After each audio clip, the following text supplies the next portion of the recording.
Hi, it's May 17th, and I went to read this morning. I didn't get much reading done, but I did do a little bit of work. I'm dealing with Ram Pucha. I fear he's in my ashram and has intertwined himself in my ashram. I was going to try to set up my ashram in Princeton outside of a temple. Swami asked me to open a temple there. I landed in Pittsburgh after 9/11. I was at Kripalu Yoga before 9/11, and then after 9/11, Kripalu Yoga was booked solid. And so the realization came to go to Pittsburgh, and I landed at a Shirdi Sai Baba temple there.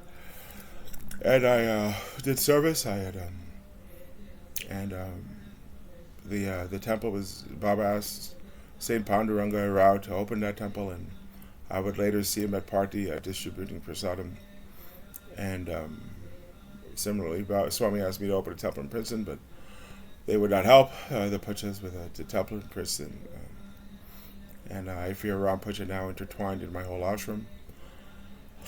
Um, it's a lot to deal with. My lungs are in very bad shape. I got hooked on cigarettes. And it's just a lot of work. I'm now 45 and in very bad shape working. Karen Ahuja sits on the board of the AIF here, and he embraced Bob Cantor at ETG, where I was enticed to work and tried to take my life. So it's just a lot of work. It's a lot of pain and suffering. The idea is to serve God, not for me to serve men. And the people in my ashram, Swami connected me to, who are in grace. And Ram Pucha would not help me. A delegate from Sai Baba's ashram opened a temple in Princeton after I landed at that temple in Pittsburgh. Vasundara Pucha, Veena Pucha, Sarah Pucha. I did have two cousins who resided in Princeton. But it's the day of Ram Pucha. I did my duty. I said he didn't have to touch my feet. And it was a really painful experience that I said, well, there's still devotion you have to talk to with your hands folded. And the same was the case for Amit Trahan, his son-in-law, with their wedding. At their marriage, the marriage of, they played politics with me, and with the one child of Lord Shiva and Goddess Parvati, they played politics as a focal point. The other child of Lord Shiva and Goddess Parvati, so that's Ram Pucha's marriage, and I want children. I should have. But I fear he wants to, has control over that, and just intertwined himself in my ashram, so I've taken steps to deal with him. I did try to open a temple on Belpre Road, and the second temple was a disaster. One day on Belpre Road, I was at a Starbucks by the Vedanta Center, contemplating going to McDonald's across the street because I'd lost the vegetarianism I had and the chastity and the absence I gained on Swami Samadhi, when for a year I did not eat meat or drink or smoke or drink Diet Coke.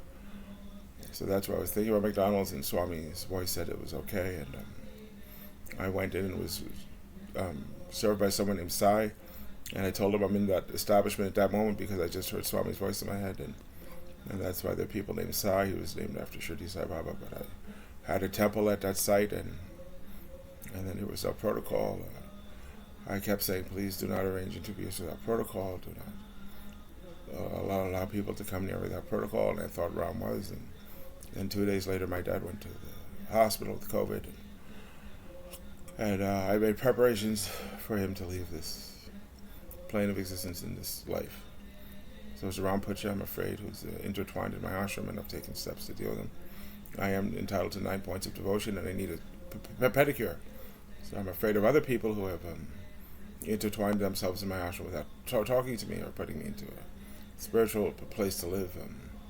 I did ask for Sharanagati at the Vedanta Center as Lord Subramaniam, but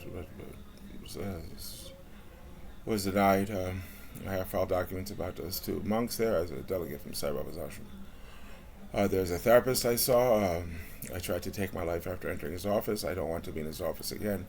Therapy can be really, really real horror, especially if they're therapist in a spiritual organization like the Satya Sai International Organization. I've seen two therapists and had to file reports about both of them. And it's a real nightmare.